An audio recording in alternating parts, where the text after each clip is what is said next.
Olá, eu sou Flávia Bendelar, founder do DIS, e hoje nós vamos começar um programa de bate-papo, uma conversa, com vários convidados do ecossistema de inovação. Nosso objetivo com esse programa é a gente realmente criar uma aproximação de temas que possam motivar o ecossistema a fazer negócios com as empresas e os investidores. Então, trazer aqui para debate não só perspectivas e tendências de mercado, mas também oportunidades que sejam factíveis de negócios. Bom, e para começar, a gente não poderia escolher uma pessoa melhor do que o professor Ricardo Iog, que é meu parceiro, amigo, que começou o projeto do DIS comigo, que é o idealizador, junto comigo, do projeto do DIS, e que estava ali desde o início, 2017, quando a gente começou o projeto em Petrópolis, desenhando todo o trabalho comigo. Então, eu queria dar as boas-vindas ao Ricardo Iog, meu amigo, dizendo que é um grande prazer ter você aqui com a gente hoje, inaugurando o nosso programa. Eu acho que não poderia ser ninguém melhor que você, que sabe toda a nossa história, acompanhou com a gente, está aí junto com a gente até hoje como conselheiro, e que pode também dar uma visão para quem está nos assistindo, né? Do que era a nossa ideia quando a gente pensou num distrito, o que isso tem de impacto realmente social, a vantagem de você ter um projeto de distrito e como que é a tendência para isso hoje. Seja bem-vindo, Ricardo Iog, pode começar a falar, fique à vontade. Obrigado, Flávia.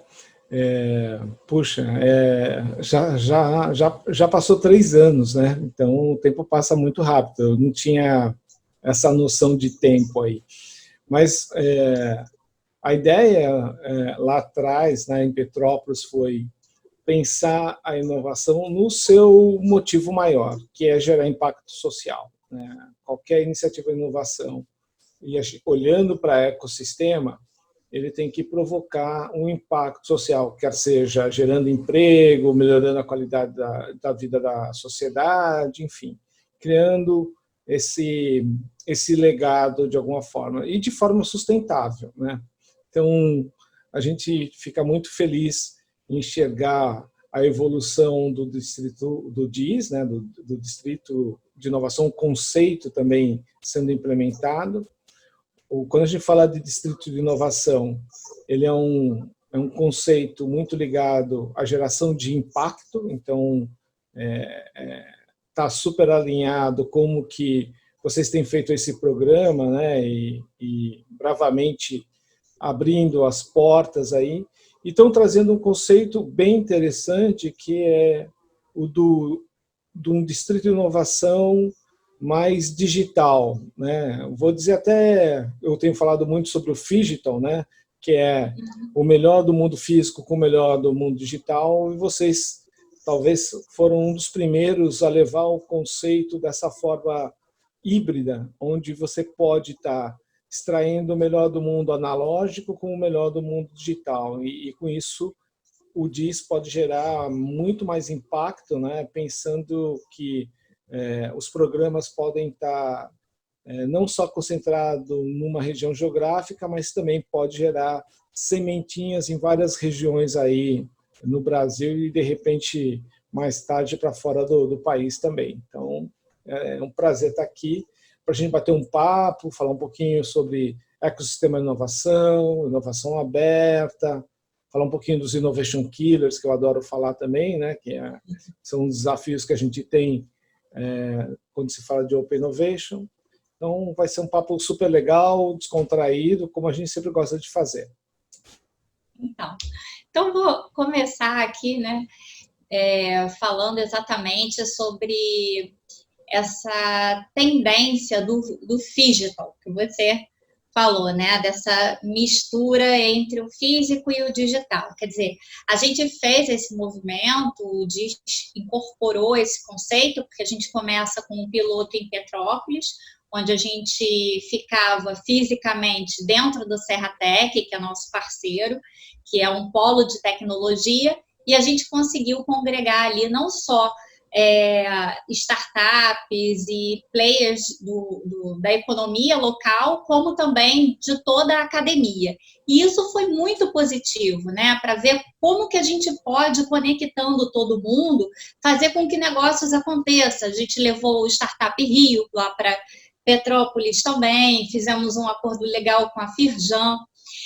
E essa experiência, a gente trazendo para a digitalização, né? A gente gosta de dizer que o DIS é um hub virtual, mas, assim, de fato, o nosso objetivo é ser além de um hub virtual, né? A gente quer não só ser uma plataforma onde as pessoas possam se cadastrar e tenha conteúdo e possam se conectar, mas a gente quer realmente orientar e ajudar empresas e empreendedores a fazerem negócios em todo o Brasil, inclusive internacionalmente também, né? Nós temos algumas parcerias em Portugal, enfim, surge a oportunidade eventualmente da gente até expandir para fora do Brasil com alguns projetos. E dentro dessa linha, Yogi, a gente estava falando um pouco sobre essa questão da descentralização, né? De você ter uma dinâmica onde a tomada de decisão seja mais descentralizada, onde as operações sejam mais descentralizadas, quer dizer, dentro do mercado, no aspecto de tendências e principalmente quando a gente fala de fintech, a gente tem uma realidade que é a desintermediação de negócios, né? Então, assim, como é que você vê essa tendência de mercado hoje? Como que você acha que as empresas, e aí eu não estou falando das startups, não, eu estou falando das empresas, essas empresas que precisam rever seu posicionamento e lançar mão de projetos de inovação aberta para poder crescer e continuar se desenvolvendo. O que você acha que é uma tendência hoje para essas empresas dentro desse aspecto de descentralização? Bom, até a minha atuação como conselheiro e a troca de experiência com outros conselheiros, a gente começa a ver algumas tendências em relação ao que vai estar acontecendo dentro das organizações. Você falou uma palavra-chave, né, que é descentralização, né? No mundo mais disruptivo, volátil, em todo termo que se usa isso, né, com o velho e bom conceito do VUCA, você precisa ser muito ágil, muito rápido. E quando eu estou falando ágil, rápido, não necessariamente eu estou falando de usar métodos ágeis de projeto. Eu estou falando desse sistema de receber um sinal externo e rapidamente você se adaptar a esse novo cenário que se coloca, né? Outra coisa que se fala muito é a questão lá do cisne negro, da antifragilidade, que ali ficou muito conhecido com Nassim Taleb. Esse processo, ele se contrapõe de alguma forma a uma estrutura organizacional que é extremamente rígida e hierárquica, né? Então, a gente olha as organizações, às vezes muito verticalizada no sentido da hierarquia, do sinal aqui em cima, chegar aqui embaixo, enfim, todos os processos que passa para você ter uma reação, pode ser que essa reação aconteça de uma forma tardia, né? Então, a descentralização é um paradigma dentro das organizações. A questão de você trocar comando e controle por mais eficácia e agilidade. Então, a gente começa a falar até de uma mudança de modelo organizacional, operando muito mais com squads multidisciplinares, colaborativos, do que uma estrutura muito verticalizada e departamentalizada. Então,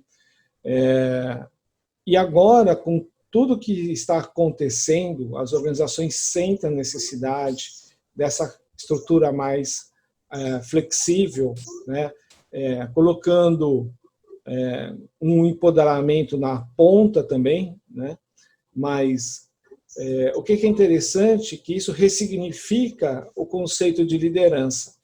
onde, às vezes, até pelaquela estrutura e uma cultura muito ainda, né, da primeira Revolução Industrial, né, toda a questão de comando, controle, Taylor, Fayol, enfim, a gente começa a enxergar agora que se você começa a desenvolver grupos semi-autônomos, os squads, multidisciplinares, eles conseguem ser rápidos, ágeis, e sobra tempo para a liderança, para ser um agente facilitador desses squads, mas também para ele desempenhar o papel estratégico de liderança.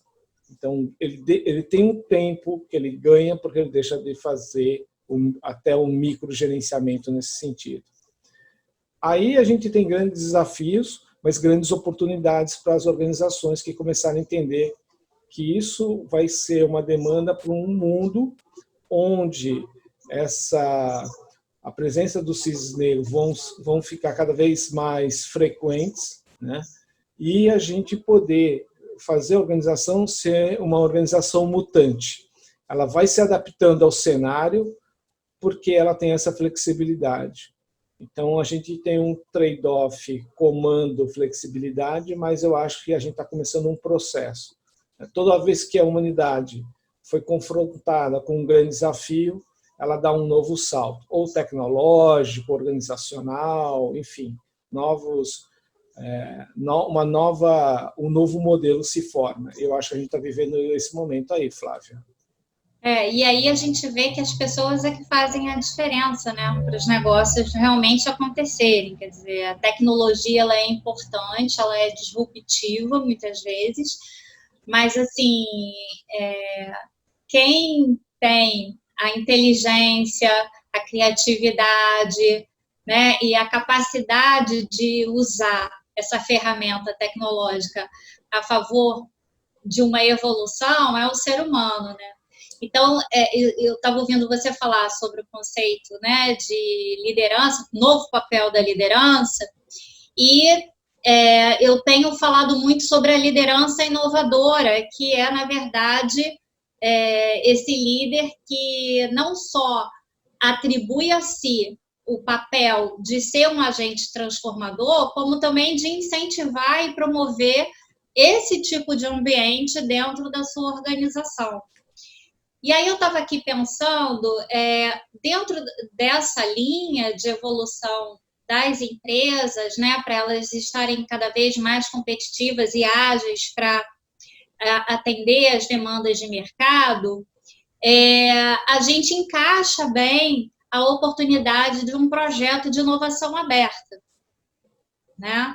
E aí eu queria que você falasse um pouquinho sobre essa experiência, né, de inovação aberta, de como que isso pode ajudar as empresas, enfim, quais os caminhos que você vê para isso hoje?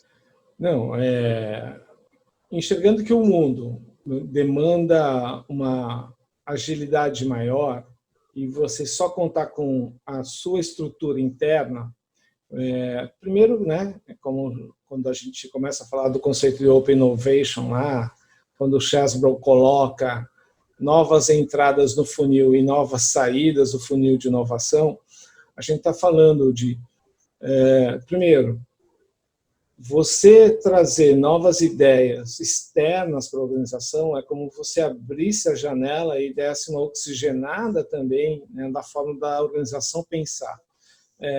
Por conta da cultura organizacional, as pessoas dentro de uma organização pensam mais ou menos de forma similar.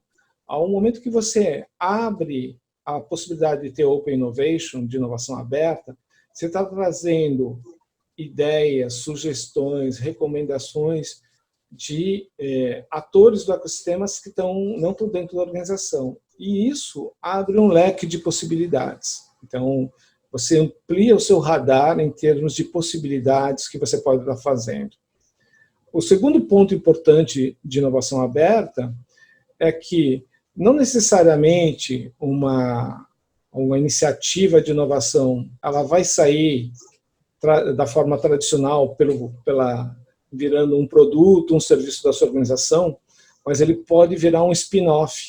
Ele pode ser uma empresa filhote que nasce dessa empresa mãe, porque você tem já a visão dessa possibilidade de gerar os spin-offs. O spin-off pode ser você criar essa empresa filhote, ou então você desenvolver uma tecnologia que você vai ceder ou licenciar para uma outra organização comercializar aquilo, e você vai ter ganhos com aquilo. Então, ele gera muito mais impacto do que simplesmente um benefício para a sua organização. Talvez é algo que possa ter uma aplicação muito maior do que você está imaginando. E aí você tem os conceitos de spin-offs. E existem, né, na história das organizações, interessantes que alguns spin-offs salvaram sua empresa-mãe no momento que a empresa-mãe estava passando por dificuldades. Então, você começa a criar um pouco do conceito da antifragilidade, porque você não está botando todos os ovos só num único lugar. Voltamos ao conceito da centralização versus descentralização, né? De uma distribuição. Então, você começa a enxergar como o Open Innovation ajuda a criar antifragilidade de alguma forma. E assim, Yogi, a gente conversando com grandes empresas no mercado, a gente vê que muitas vezes elas têm uma área de inovação, né? Tem uma diretoria de inovação, uma área de inovação, mas que a inovação ainda não está totalmente enraizada na cultura da empresa, que é como se fosse assim um gueto, né? Um espaço de um domínio alienígena, vamos assim dizer, para o resto da instituição. Aí eu queria te perguntar, como é que você acha que esse processo de gestão de inovação interno da empresa, que normalmente é uma responsabilidade do diretor de inovação, como é que você acha que ele pode facilitar essa integração, ou de que forma desenvolver isso, através do framework que você desenvolveu, para a gente poder ter uma efetividade maior e o engajamento maior de toda a instituição? Então, quando a gente fala de executivos da área de inovação, a gente vai lembrar que a gente falou sobre o líder inovador, ou o que eu comentei sobre um líder servidor. Ele tem que entender que ele está lá para servir a comunidade e não ser servida pela comunidade de inovação. Então, ele tem um papel maior de um facilitador e de um orquestrador. Perceba que eu estou falando a palavra de orquestração, e não é comando e controle. Ele facilita as iniciativas de inovação da organização e provoca uma sinergia entre essas iniciativas, para evitar que tenha 3, 4, 5 iniciativas muito parecidas, tocadas independentes, tomando recurso e tempo da organização e gerando baixo impacto. Então, o papel dele é ajudar a criar esse conceito de orquestração, agente facilitador. E, às vezes, a gente vai ter que trabalhar numa questão da cultura, que vem até antes da questão da área de inovação. A cultura de inovação passa por sair da zona de conforto, passar pela zona do medo, a zona do aprendizado e a zona do crescimento. Então, num primeiro momento, você quer manter o status quo, é natural, o ser humano adora a zona de conforto. Quando você é tirado da zona de conforto, é o que aconteceu no início dessa pandemia, quando a gente ficou meio que atuando, meio que não sabendo se ia funcionar o trabalho virtual, entramos na zona do medo. Quando você começa a aprender e ver que é possível, você começa a desenvolver soluções, e aí você começa a imaginar que mais que eu posso fazer. E aí você vai para a zona do crescimento. Então, também é parte dos heads de inovação, papel do head de inovação, junto com o pessoal da área de recursos humanos, promover a questão da cultura. Pessoas, voltamos a pessoas. Né? Sim. Capital humano. E uma coisa que eu observo é que muitas vezes o RH ele ainda não está ambientado com esses novos conceitos, né? Eu estava dando um workshop uma vez, era um workshop de empreendedorismo. E aí tinham 2 pessoas naquele workshop que eram de RH. E aí eu perguntei para elas, o que vocês vieram aprender aqui nesse workshop, né? Qual a expectativa de vocês? A gente quer aprender técnicas que a gente possa usar dentro da empresa. Eu falei assim, então não é esse o workshop, é outro, né? Mas assim, o que você sente é que o RH está buscando, ele está querendo entender, né? E é necessário para que ele possa assumir cada vez mais o protagonismo dentro do viés estratégico que tem que ter dentro da empresa, né? Quer dizer, a área de gestão de pessoas, como um agente também estratégico do negócio, interferindo nesse processo, gerando uma cultura inovadora do início ao fim da cadeia, né? Então, é importante envolver o pessoal de RH também nisso. Não, eu não consigo imaginar um programa de inovação sem trabalhar a questão da cultura e sem a colaboração da área de recursos humanos. Na verdade, a gente tem que trabalhar a cultura para depois começar a pensar em ferramental, né? Então, quando as pessoas vêm buscar o ferramental, sem ter a cultura, você vai usar o ferramental, mas o impacto que você vai gerar vai ser muito baixo. Então, quando você começa a trabalhar a questão da cultura da inovação, você começa a provocar um engajamento de toda a instituição em torno do tema. Se você vai fazer assim, né, típico, vamos fazer um canvas, aí todo mundo vai lá, põe post-it, é lindo, maravilhoso, todo mundo tira fotinho, né, vai para a intranet, mas de fato, assim, qual que é o impacto daquela iniciativa se você não abrir os horizontes, as perspectivas, né?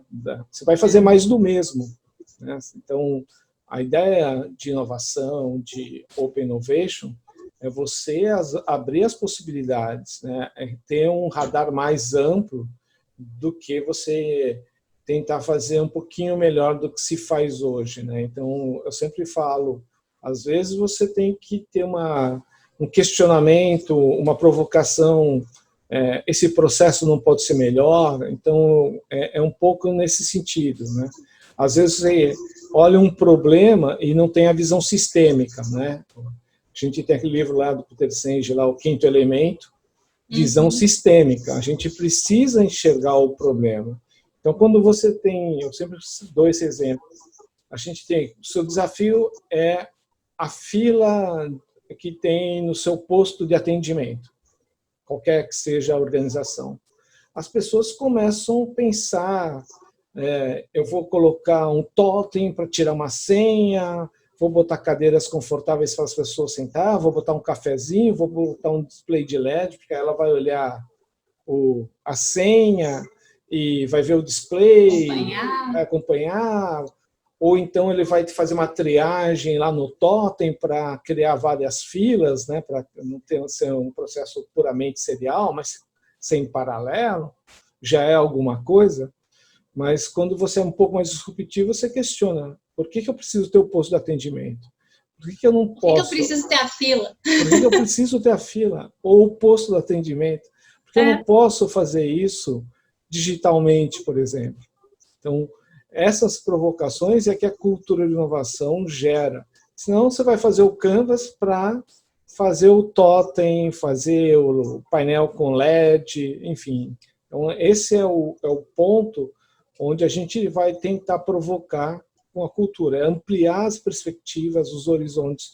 Então, é nesse ponto que eu acho que o DIS colabora muito com as organizações aí, no sentido de levar essa visão mais abrangente da inovação, de experimentação, de novas possibilidades. A gente tem feito um trabalho bastante acirrado nesse sentido, né, de transformação de cultura, de implementação de um projeto de inovação para as empresas.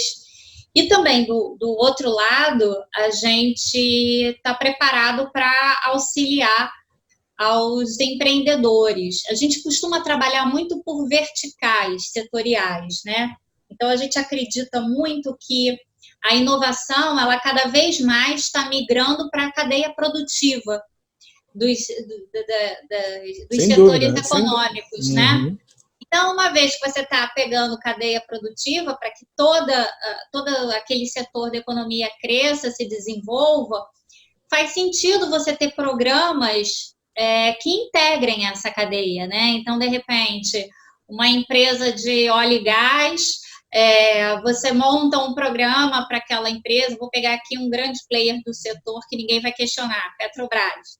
Então, você monta um projeto para essa empresa onde você possa trabalhar com inovação dentro da cadeia produtiva Sim. de toda essa empresa, né? E possa fazer com que aquele fornecedor que é menor, que tem dificuldades, consiga modificar a sua linha de produto ou serviço para atender melhor, com inovação, aquela empresa. Então, a gente está começando a buscar bastante setores em que a gente possa desenvolver um trabalho mais detalhado, mais cuidadoso nesse sentido. Super legal o que você está falando, Flávia, porque o que a gente ouviu muito esse termo, né? Uma ilha de excelência, né?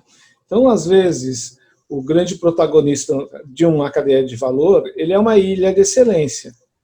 Mas o interessante é se pudesse ser um arquipélago, onde ela é a ilha maior, mas todas estão ali conectadas e indo no mesmo compasso.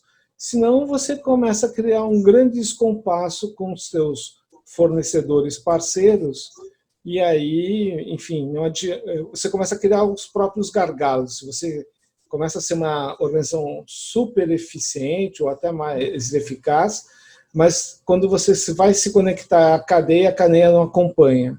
Então, a ilha precisa pensar muito mais num ecossistema de arquipélago, onde ela também colabora para o desenvolvimento desses parceiros. E aí, volta para a visão sistêmica que a gente está falando, né? Não adianta você olhar para dentro, você tem que olhar nesse conceito. E aí você vira um agente de Open Innovation. Olhar para os lados, literalmente. E você vira um agente de Open Innovation para os seus parceiros, que às vezes, por ser uma organização menor, ela não consegue ter essa visão, e você ajuda a fortalecer o ecossistema como um todo. Então é bacana esse conceito. Acho que faz todo sentido. Faz sentido, né? E a gente está consolidando alguns trabalhos nessa linha. Também juntar área de pesquisa. E Flávia, só para fazer um gancho e contextualizar, por que a gente precisa contextualizar esse conceito de arquipélago? Porque às vezes a organização fala assim, ele pensa em uma outra ilha que tem um outro lugar. Basicamente eu estou falando o seguinte, você ajudar a criar esse ecossistema local, você começa a ter melhores possibilidades. Então, o que aconteceu com muitas organizações? Concentraram sua produção em alguns países, às vezes até os países asiáticos. No momento que você concentrou e tem algum bloqueio logístico operacional que impossibilita o transporte, você cria uma fragilidade para a sua operação. Então, esse desenvolvimento dos arquipélagos locais ajuda a mitigar esse conceito que as pessoas agora o pessoal está colocando em xeque. Eu usei muito driver financeiro para aumentar a escala e aumentar a margem, só que quando acontece um problema, às vezes até ou a questão de pandemia, ou uma questão de geopolítica, você criou uma antifragilidade para a sua organização. Então, eu tenho falado muito de a globalização versus localização. É pensar global e atuar de forma local. e redistribuir suas cadeias de produção, para não ficar totalmente, altamente concentrado, né? Então, eu acho que vai ter muitas discussões daqui para frente sobre isso, Eu também e acho. oportunidades para o DIS atuar dentro desse contexto aí. Não, e o que eu acredito, assim, que a pandemia, ela antecipou, na verdade, uma série de cenários que a gente visualizava, né? A gente olhava para o futuro e falava assim, bom, mas daqui a 1, 2, 3 anos, a gente vai ter tal cenário, tal cenário. E o que a gente viu é que a pandemia antecipou tudo isso. E um dos movimentos que eu acho que são um dos mais importantes, assim, para a economia brasileira como um todo, é justamente a automatização, né, e a modernização das indústrias brasileiras. Porque quando a gente fala desse momento que a gente está vivendo de quarta economia, quarta revolução industrial e tudo mais, na prática, no Brasil, isso ainda não é muita realidade. Tem uma ou outra empresa que já está bastante desenvolvida nesse sentido, mas quando a gente olha para o mercado de médias empresas, né, pequenas indústrias, a gente não consegue encaixar ainda esses players dentro desse cenário mais futurista, vamos assim dizer, que na verdade já não é nem mais presente, já está até no passado esse negócio, já mudou tanto. Então, o objetivo, eu acredito que agora seja correr atrás desse prejuízo, porque muito dentro do que você falou, a facilidade de você, de repente, trazer produtos de fora, né, manufaturados, mais baratos do que um custo de investimento na cadeia local, fez com que a gente agora, para sair de uma crise, de um momento de crise, tenha um pouco mais de dificuldade, porque você ainda não tem nem aquelas ferramentas tecnológicas implementadas. Então, só para eu dar um exemplo do que a gente está falando, uma empresa grande, bem grande, familiar, estava conversando e eles estão com um problema agora, quer dizer, tiveram no início desse processo da pandemia, da Covid, porque o pessoal de escritório, que teria total condições de ficar home office, não pôde fazê-lo porque eles ainda não tinham um sistema estruturado, administrativo, em nuvem, não estavam preparados tecnologicamente para isso. Então, tiveram que fazer às pressas essa modificação, porque não fizeram um investimento, o dever de casa antes, né? E agora, pronto, não dá. Então, se você não tem o cloud como um conceito dentro da sua organização, que é básico, você não tem acesso remoto, né? Sim. Como é que você faz? Então, assim, são pequenas coisas que, às vezes, o empresário não considerava, achava que era um investimento que não era prioritário e que não tinha um impacto ali no dia a dia, no fluxo de caixa dele, né, na operação, mas que não dá mais para você olhar dessa forma, né? Você tem que estar alinhado. Então, aí tem vários problemas sistêmicos que a gente está enxergando quando fala isso, né? De novo, aquele conceito de a segurança veio do comando e controle, sistemas centralizados. E a gente percebe, eu vi histórias de gente saindo com servidor debaixo de braço, levando para casa, né? O backup do servidor, e ele virava um servidor manual distribuindo informação para quando as pessoas precisavam, recebia e tentava meio que sincronizar as informações que estavam lá, minimamente. 24/7. Né? Mas exatamente por conta disso, né? Dessa coisa, se eu centralizar, me dá segurança tem a questão do comando e controle da situação. É um modelo que serviu muito bem, né, as organizações, eu vou dizer até o final do século passado, mas já demonstrava uma certa saturação nesse modelo. Sim. Então, quando a gente está falando do papel da cultura organizacional, a gente está falando também disso em relação à liderança das organizações para estar preparado com isso. E assim, a gente tem um gap, né, você lembrou bem da indústria 4.0, não é uma coisa nova, nasceu mais ou menos em 2012 na feira de Frankfurt lá, quando começa a ser usado o conceito de indústria 4.0, então a gente está falando aí 8 anos, né? Mas o que a gente tem, na verdade, é uma janela de oportunidades agora, né? Vamos olhar o cenário. Juros baixos. Então, o que acontecia? Em vez de investir na produção, se investia muito em um mercado financeiro, investimento. Agora, com esses juros, talvez eu vou começar a olhar mais para os processos produtivos. Câmbio alto. Câmbio alto. Então, a tecnologia também, eu não posso trazer a tecnologia de fora, como eu trazia com essa facilidade.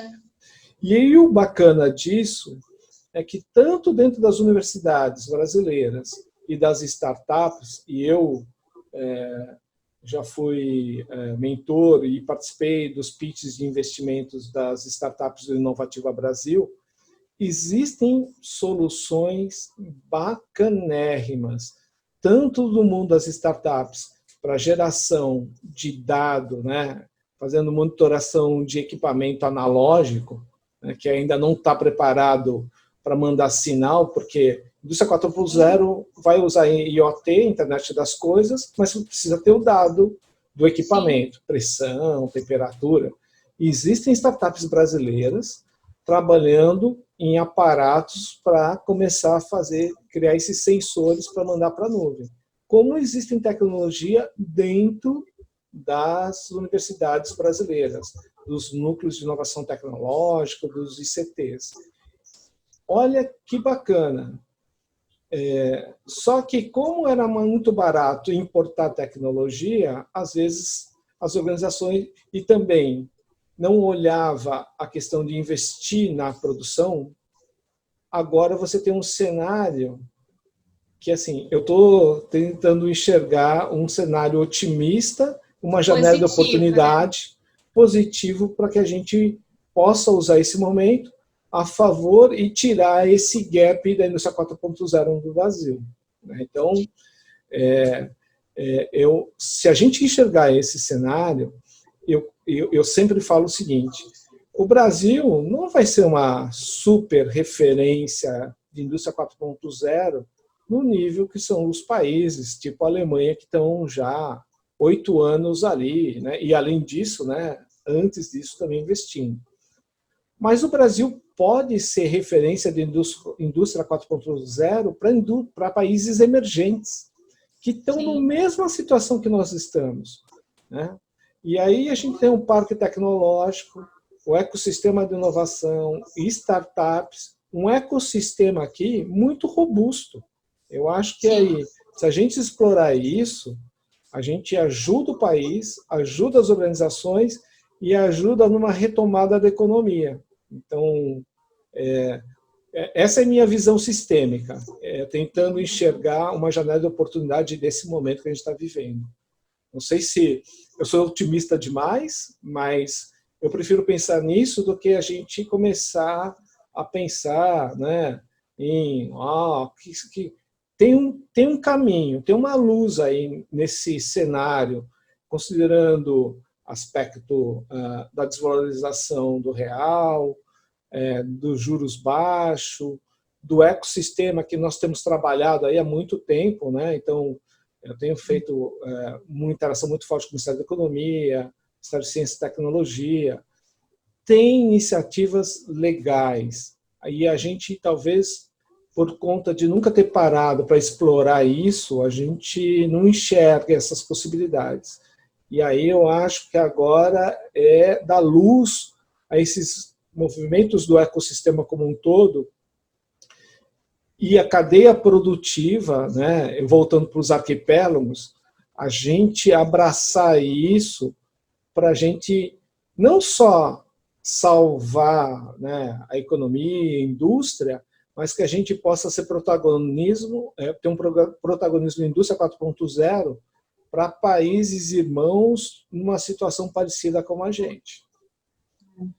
Não, e tem bastante coisa sendo desenvolvida na academia, como você falou, né, em pesquisa.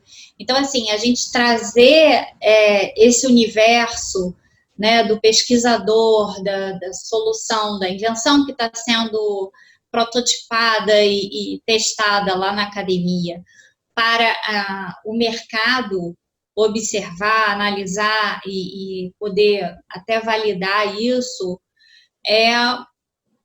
eu acho que um caminho assim que realmente dá esperança, né? Porque se você não desenvolveu o empreendedorismo, né? E assim, há pessoas que gostam mais de pesquisar, Sim. Se satisfazem com isso, há pessoas que gostam de tornar esses projetos negócios. Eu chamo, né? de pesquisador então, empreendedor. Exatamente. Então, assim, a gente tem que saber separar, porque eu acho que também a gente não deve se agredir, né? A natureza nunca deve ser agredida. Sim. Mas a gente, de forma associativa, cada um fazendo aquilo que mais gosta e complementando, né? De forma multidisciplinar, os gaps que se formam, a gente consegue botar grandes projetos na rua, assim, rapidamente. Sim, Flávia. E nesses processos de interação, principalmente academia e indústria, pode-se gerar novas patentes para esse IoT, indústria 4.0 de países emergentes. Aí o país começa a licenciar a tecnologia e receber royalties em cima disso.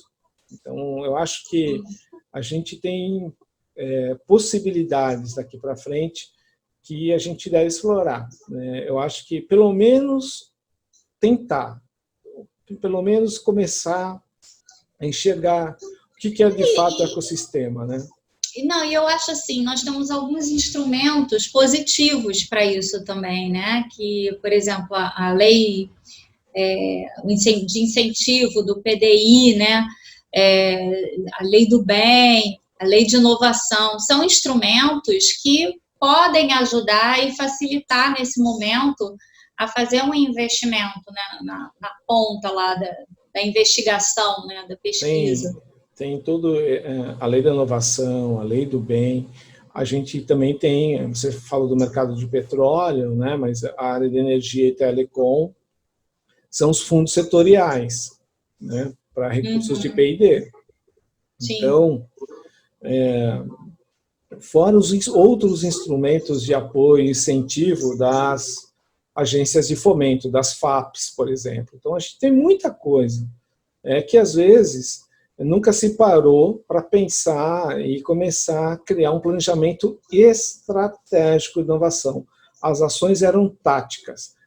O pessoal está fazendo hackathon, vou fazer hackathon. O pessoal está fazendo interação com startup, vou fazer interação com startup.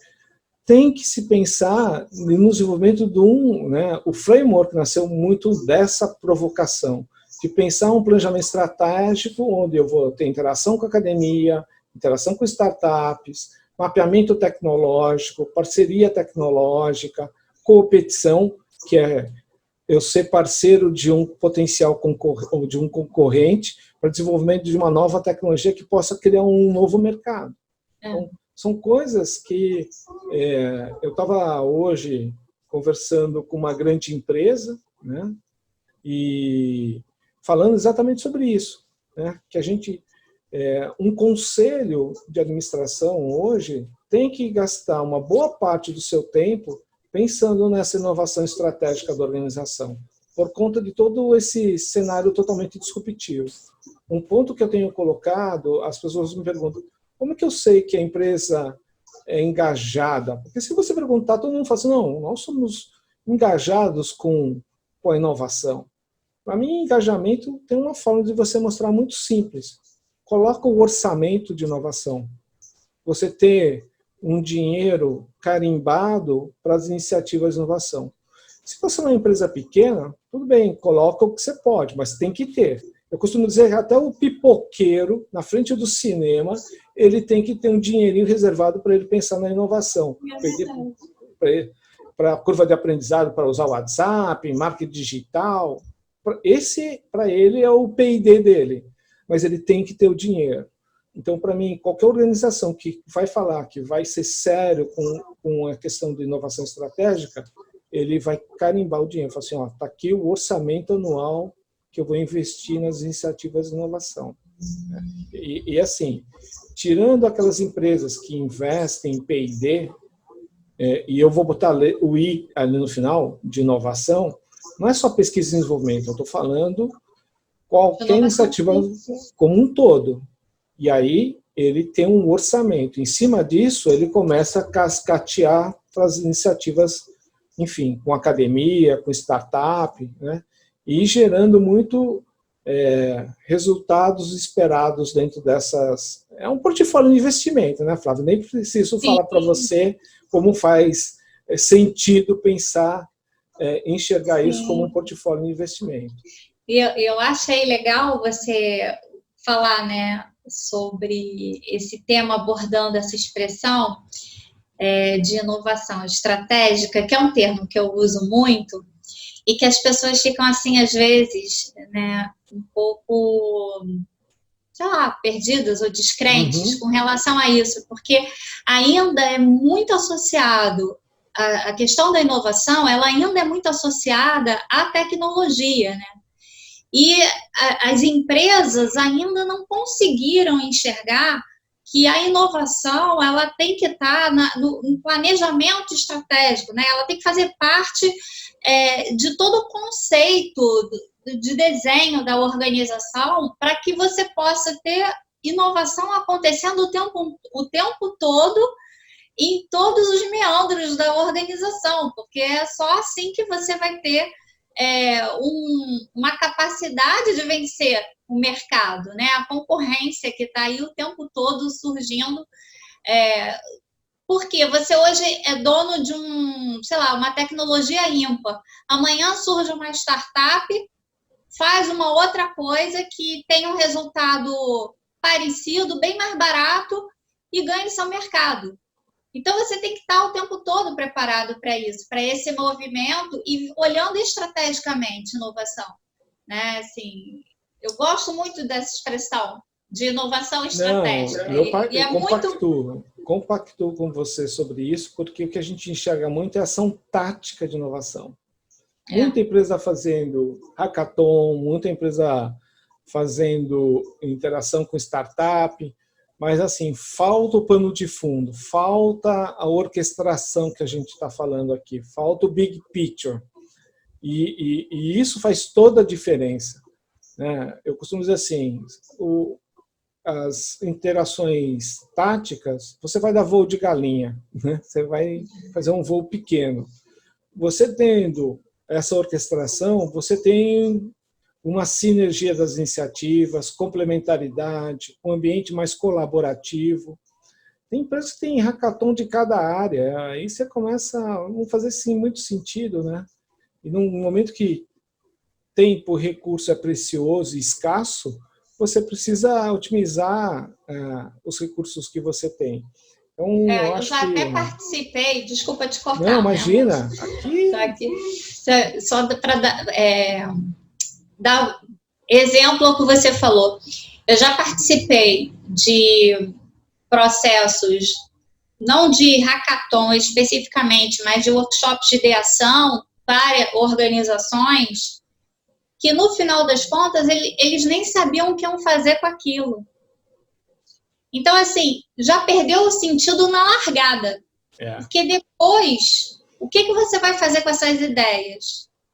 Eles não tinham um planejamento, porque eles queriam dizer que eles estavam fazendo um movimento, né, junto à academia, estudantes.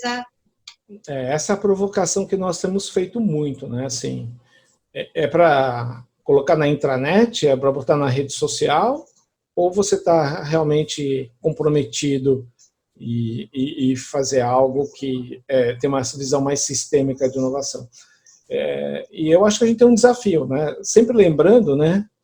Brasil está entre as 10 maiores economias do mundo, a posição 66 no ranking de inovação e 81º em competitividade. Ou seja, as pessoas assim, você não fica frustrado um pouco com esses números? Eu fico, mas eu vejo oportunidades. Sim. Eu acho que tem muita oportunidade para as organizações se ela entender o que de fato é inovação, dominar as tecnologias. Você falou uma coisa interessante, né? Usar tecnologia não necessariamente é ser inovador. Ser tecnológico não necessariamente é ser inovador. O exemplo que eu gosto de dar sempre é do Google Glass. Altamente tecnológico. Tem muita gente usando no mercado? Ninguém. Eles descontinuaram. Então não foi inovador porque não chegou no mercado. Então, a gente tem que entender que tecnologia sempre vai ser meio para a gente fazer inovação. Ele não é objeto fim. Então, cuidado quando você fala que você é inovador porque usa tecnologia. Então, você pode ser tecnológico e não ser inovador. Mais uma provocação. E você pode fazer essa provocação, porque você vem da área de tecnologia. Pois é. Dá para perceber um lado nerd aqui, né? Mas mesmo assim, você não pode cair nesta armadilha. A tecnologia é muito sedutora, né? Mas você tem que enxergar que ela é um meio. O propósito é o impacto para o seu cliente, para a sua sociedade, né? Para os stakeholders.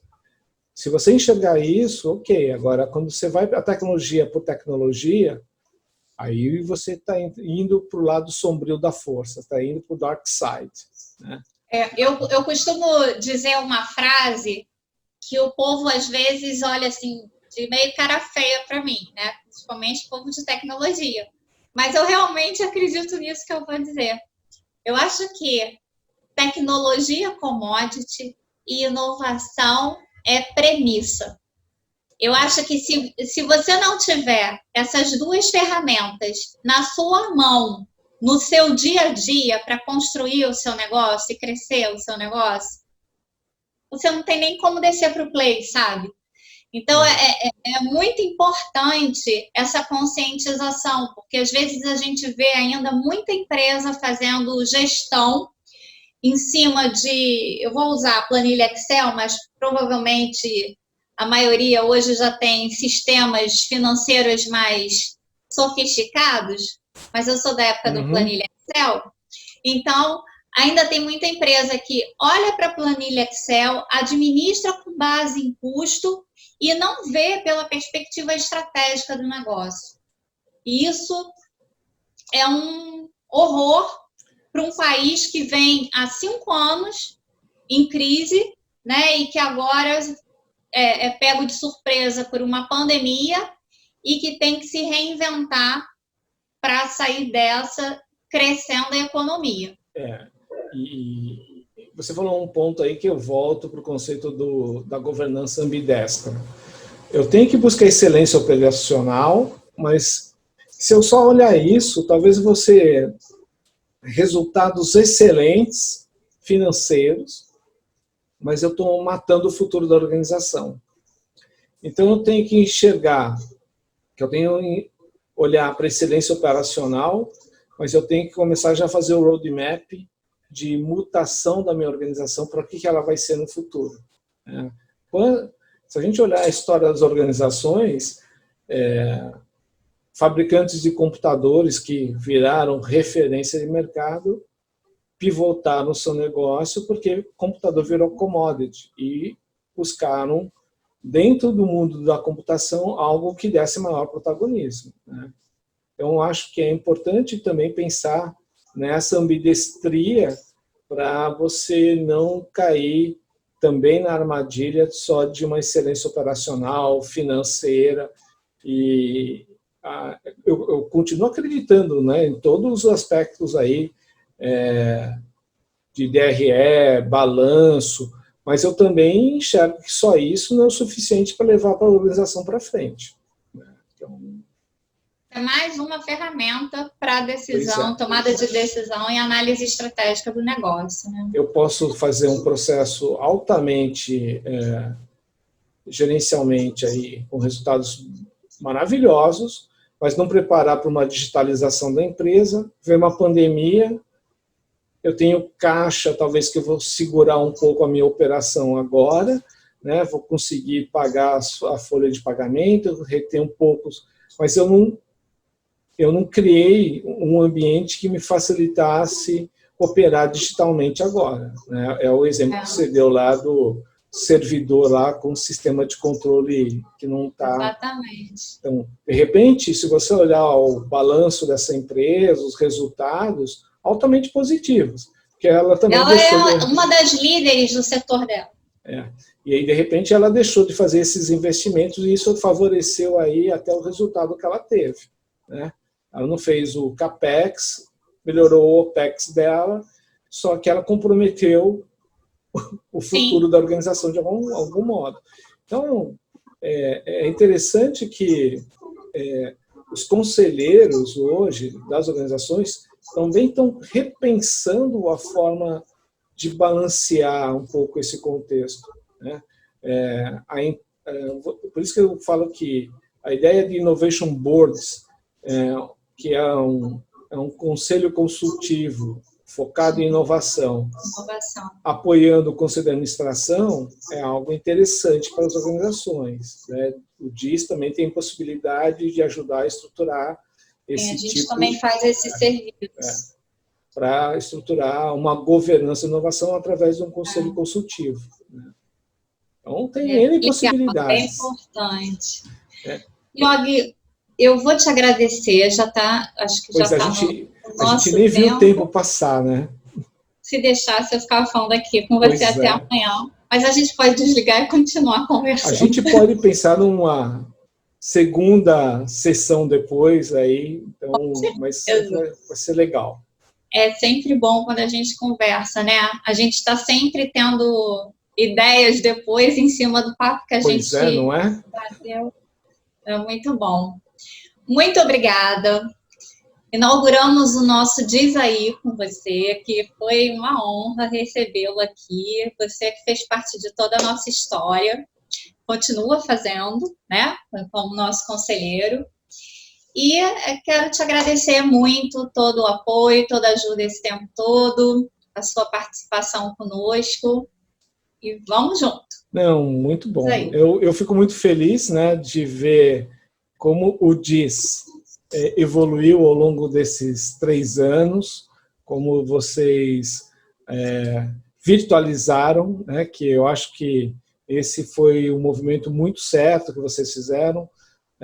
Também trouxeram novos colaboradores aí, né, que a gente sabe que estão apoiando, estão ajudando na iniciativa. E à disposição, a gente marca um outro Diz Aí com o Yogi brevemente aí. Ok, querido, muito obrigada. Tchau, gente. Obrigado. Valeu. Tchau. Tchau.